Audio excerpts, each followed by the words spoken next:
পুরো কলকাতা বিখ্যাত তথা পুরো পশ্চিমবাংলা বিখ্যাত আমাদের এই বেড়াচাপা বাসন্তী পূজার আজ মহানবমী। আর আজকে আমি চলে এসেছি ঠাকুর দেখতে বেড়াচাপাতে। তো প্রথমেই চলে এসেছি ঠাকুর দেখতে আমাদের বেড়াচাপা টাকি রোডে জাগৃতির সঙ্গে, যেখানে দেখতেই পাচ্ছ প্যান্ডেলটা খুব সুন্দর হয়েছে।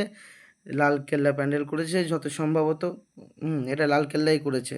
তারপর আমি চলে গেলাম সেখান থেকে আমাদের বেড়াচাপা হারোয়া রোডে চন্দ্রকেতু সঙ্গে, যেখানে গিয়ে দেখতে পেলাম একটা নর্মালি একটা মন্দিরের থিম করেছে যথারীতি। আমার দেখে যা মনে হলো, তোমরাও দেখো। এটা একটা মন্দিরের থিমই মনে হচ্ছে। যাই হোক, আমার তো মায়ের প্রতিমাটা খুবই সুন্দর লেগেছে। তোমাদের কেমন লেগেছে অবশ্যই বলো। সো তারপরে আমি চলে গেলাম ওখান থেকে আমাদের বেড়াচাপা প্রতিভা রোডে। সেখানে গিয়ে আমি ফার্স্টেই চলে গেলাম আমাদের বেড়াচাপা চন্দ্রকেতুর গড়ের পাশে মিলন সঙ্গে। সেখানে গিয়েও দেখতে পেলাম একটা খুব সুন্দর একটা থিম করেছে সেখানে।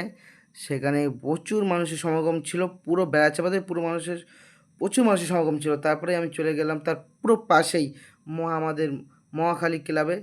সেখানেও আমি প্যান্ডেল দেখে আমি চলে এলাম, একটু ফুচকা খেলাম। তারপরে সেখান থেকে আমি চলে এলাম আমাদের বেড়াচাপা টাকি রোডের বারাসাতের দিকে, যেখানে আমি প্রথমেই চলে এলাম বেড়াচাপা রথতলায়।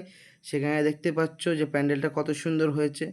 সেখানেও থেকেও আমি বেরিয়ে এলাম এবং আমি আরও একটু এগিয়ে গেলাম, আর এসে আমি চলে এলাম আমাদের বেড়াচাপাতে ছোট রথতলাতে।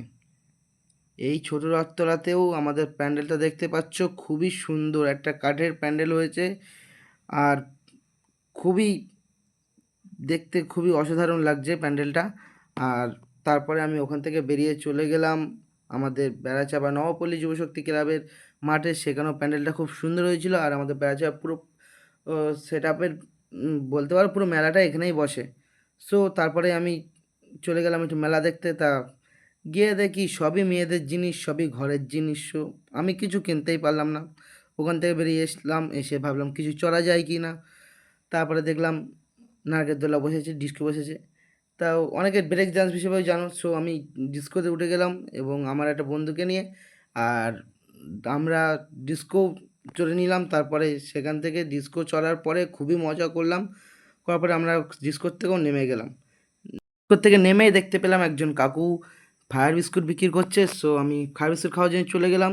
সত্যি বলতে ফায়ার বিস্কুটটা খেয়ে আমার অবস্থা খুবই খারাপ হয়ে গেছিলো। তোমরা দেখতেই পাচ্ছ নাক দিয়ে মুখ দিয়ে ধোঁয়া বেরোচ্ছে। তারপর আমার একটা বন্ধুর সঙ্গে দেখা হয়ে গেল, দেখা করে চলে এলাম। তারপর তোমাদের সেই ঠাকুরগুলো দেখানো হয়নি, সেগুলো তোমাদের দেখাচ্ছি। তোমরা এইভাবে আমার পাশে থেকো, ভালোবাসা দিও, আমি যেন অনেকটা এগোতে পারি তোমাদের হাত ধরে। তা ব্লগটা কেমন লাগলো বলো। Good bye.